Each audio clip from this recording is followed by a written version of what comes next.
नमस्ते दोस्तों, जय श्री श्याम, राधे राधे। आप सभी को फिर से एक नए व्लॉग में स्वागत है। हमारे जीवन में हर दिन ऐसी परिस्थितियां आती है जो हमारे मन में क्रोध पैदा कर सकती है। कभी किसी भी कठोर बात को लेकर, कभी अपमान तो कभी कभी अनन्य। ये सब हमारे भीतर आग जला देते हैं। लेकिन सच्चा प्रश्न यह नहीं है कि हमें क्रोध क्यों आता है, बल्कि यह है कि हम उस क्रोध के साथ क्या करते हैं। अक्सर हम क्रोध में तुरंत प्रतिक्रिया दे देते हैं, तेज शब्दों से, कठोर व्यवहार से। उस समय हमें लगता है कि हम सही हैं, लेकिन वास्तव में हम अपने भीतर की शांति खो देते हैं। क्रोध हमें कमज़ोर बनाता है, हमारी ऊर्जा को ख़त्म करता है और हमारे संबंधों को भी नुकसान पहुंचाता है। लेकिन अगर हम एक पल रुक जाए, सोचें और अपनी प्रतिक्रिया बदल दें तो सब कुछ बदल सकता है। जब हम क्रोध की जगह शांति को चुनते हैं तो हम परिस्थिति पर नियंत्रण पा लेते हैं। जहाँ पहले विवाद था, वहाँ समझ पैदा होने लगती है। जहाँ पहले दूरी थी, वहाँ अपमान आ जाता है। शांति में वह शांति है जो सबसे कठिन दिल को भी पिघला सकती है। मान लीजिए कोई आपको गुस्से में कुछ कहता है, अगर आप भी उसी भाषा में जवाब देंगे तो आग और भड़क जाएगी। लेकिन अगर आप शांत रहकर नम्रता से उत्तर देंगे तो वही आग धीरे धीरे बुझने लगेगी। यही सच्ची शक्ति है, खुद को नियंत्रण करना, सेल्फ कंट्रोल। क्रोध एक प्राकृतिक भावना है, लेकिन उसे अपने ऊपर हावी होने देना हमारी कमजोरी है। वहीं उसे प्रेम में बदल देना हमारी सबसे बड़ी ताकत है। जब हम शांति की में प्रतिक्रिया करते हैं तो हम केवल दूसरों को ही नहीं बल्कि खुद को भी शांत करते हैं। हमारा मन हल्का होता है, हमारी सोच साफ होती है और हम भीतर से मजबूत बनते हैं। दोस्तों, आपके पास एक ऐसी ऊर्जा है जो दुनिया बदल सकती है, लेकिन अफसोस दुनिया के 90% लोग नहीं जानते हैं कि इस क्रोध को अपनी बर्बादी के बजाय अपनी सबसे बड़ी ताकत में कैसे बदला जाए। जब भी हमें गुस्सा आता है, लोग हमसे कहते हैं शांत हो जाओ, गुस्सा थूक दो। लेकिन गुस्सा थूकिए मत, बल्कि उस गुस्से की आग को अपने भीतर समेट कर उसे अपनी सफलता का ईंधन बना लीजिए। आज के इस वीडियो में हम जानेंगे वो 4 सीक्रेट जिससे आप अपने क्रोध को एक ऐसी सुपर पावर बना सकते हैं जिसे दुनिया का हर लक्ष्य आपके कदमों में होगा। वीडियो को आखिर तक ज़रूर देखिएगा, क्योंकि आखिरी तरीका आपकी ज़िंदगी की दिशा बदल सकती है। अब सोचिए, इस एनर्जी का 90% लोग क्या करते हैं?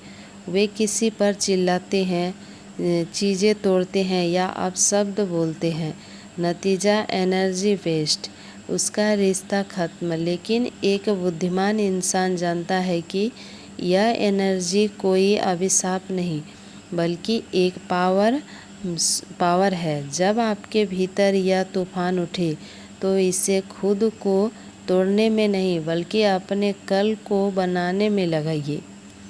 दूसरी बात है, अक्सर हमें गुस्सा तब आता है जब कोई हमारा अपमान करता है, हमें नीचा दिखाता है या हम पर हंसता है। कमज़ोर लोग क्या करते हैं? वे तुरंत गाली गलौज या लड़ाई झगड़े पर उतर आते हैं। इसे कहते हैं सस्ता बदला।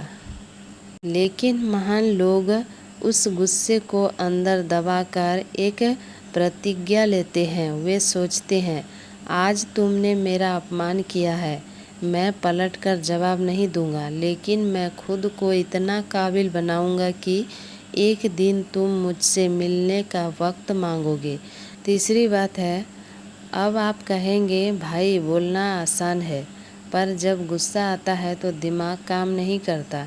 इसके लिए आपको सीखना होगा 2 मिनट के लिए माइंड को पूरा शांत रखना होगा। जब भी आपको लगे कि गुस्सा चरम पर है और आप कुछ गलत बोलने वाले हैं, अपने होठों को सीख कर लीजिए। सिर्फ 2 मिनट के लिए बिल्कुल चुप हो जाइए, गहरी सांसें लीजिए। उस समय जो एनर्जी आपकी जुबान से बाहर निकलने वाली थी, उसे अपने दिमाग की तरफ मोड़िए। खुद से एक सवाल पूछिए, क्या चिल्लाने से मेरी समस्या हल होगी? जवाब मिलेगा नहीं। इसीलिए चुप रहकर आप उस एनर्जी को फोकस में बदल देते हैं। गुस्से में लिया गया फैसला हमेशा गलत होता है, लेकिन गुस्से की ऊर्जा से किया गया काम हमेशा इतिहास रचता है। लास्ट और आखिरी चौथी बात है, सबसे व्यावहारिक तरीका, गुस्से को फिजिकल या मेंटल टॉक्स में ट्रांसफ़र कर दो। जब भी आपको भारी गुस्सा आए, तुरंत जिम चले जाओ, दौड़ना शुरू कर दो। अगर आप शारीरिक काम नहीं कर सकते तो एक डायरी उठाओ और वो सब कुछ लिख डालो जो आपके अंदर चल रहा है। आपकी पूरी भड़ास कागज़ पर निकाल दो। जब आप ऐसा करेंगे तो आपका दिमाग शांत हो जाएगा और आपके पास अपनी समस्याओं का एक स्पष्ट समाधान होगा। गुस्से का इस्तेमाल अपने करियर को चमकने में, अपनी पढ़ाई में और अपने सपनों को पूरा करने की जिद में करो। तो दोस्तों, अगली बार जब आपके सीने में गुस्से की आग भड़के तो घबराना मत, मुस्कुराना और खुद से कहना कि आज मुझे बहुत बड़ी पावर मिली है और आज मैं इसका इस्तेमाल अपने किसी पेंडिंग काम को ख़त्म करने में करूँगा। गुस्सा एक बहती नदी की तरह है, या तो यह बाढ़ बनकर आपका घर बहा ले जाएगी या फिर आप इस पर बंद कर बनाकर बिजली पैदा कर सकते हैं। फैसला आपके हाथ में है। तो दोस्तों, देख सकते हैं मैं अभी खाना बना रही हूँ। मतलब तबीयत अभी 2-4 दिन से बहुत ख़राब है, इसलिए मैं वीडियो भी नहीं दे सक रही हूँ। 2-4 दिन से, 3 दिन से मैं वीडियो ही नहीं डाल रही हूँ। लेकिन क्या करूँ, इतना तबीयत ख़राब है। अभी वेदर भी ठीक नहीं रहता है ना, मतलब कभी बहुत धूप हो जाता है, कभी बारिश होने लगता है, इसीलिए अभी बहुत तबीयत ख़राब है 2-3 दिन से। और ये मतलब हम लोग का घर का यहाँ पास में पूजा था, तो इसलिए उस दिन तो मैं पूजा में ही बिजी हो गई थी, सोमवार के दिन, उसके बाद मंगलवार के दिन, उसके बाद बुधवार, आज बृहस्पतिवार है। आज 2 दिन बहुत तेज़ बुखार है, इसलिए मैं वीडियो नहीं बना सक रही हूँ ठीक से। और मतलब क्या बोलूँ, इतना तबीयत ख़राब है। तबीयत भी, शरीर भी अगर स्वस्थ नहीं रहता है तो बहुत कुछ भी करने का मन नहीं करता है। तो देखिए, किसी तरह मैं खाना बना रही हूँ, लेकिन बनाना तो पड़ेगा ही, क्योंकि घर में खाना नहीं बनेगा तो प्रॉब्लम हो जाएगा, कहाँ जाएगा खाने के लिए। और मेरा बेटा का भी तबीयत ख़राब है, मेरा भी तबीयत ख़राब है, उसका भी मतलब वो भी 2-3 दिन से स्कूल बंद हो गया है उसका। इतना तबीयत ख़राब है कि स्कूल नहीं जा रहा है, कैसे जाएगा भी कैसे, इसलिए हम लोग भी नहीं भेज रहे हैं। बोल रहा अभी तबीयत भी ख़राब है तो ठीक होने दो, उसके बाद जाएगा। तो इधर मेरा भी तबीयत ख़राब, उसका भी। खाना बनाते हैं लेकिन ठीक से कोई नहीं खाता है मन से।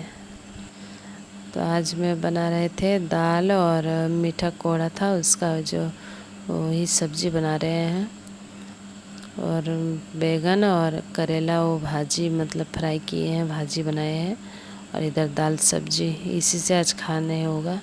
वैसे भी घर में अभी खाना बन रहा है जैसे, मतलब लेकिन खा नहीं रहा है कोई ठीक से। मेरा भी तबीयत ख़राब है, मेरा बेटा का भी। घर में मतलब वही कोई ठीक से खाना ही नहीं खा रहा है। जितना बनाते हैं आधा भी ख़त्म नहीं होता है ठीक से, इतना प्रॉब्लम हो गया है अभी तबीयत में। देखिए, अभी बहुत बारिश हो रहा है, सुबह में भी बारिश हुआ, दोपहर में भी बारिश हुआ, अभी शाम के टाइम में भी इतना बारिश चालू हो गया 5 बजे से, बहुत बारिश, बहुत। तो दोस्तों, वीडियो पसंद आए तो लाइक कर दीजिएगा और कमेंट करके ज़रूर बताइएगा वीडियो कैसा लगा। और चैनल पर नए हैं तो सब्सक्राइब कर लीजिएगा। फिर मिलते हैं अगले वीडियो में, तब तक के लिए धन्यवाद।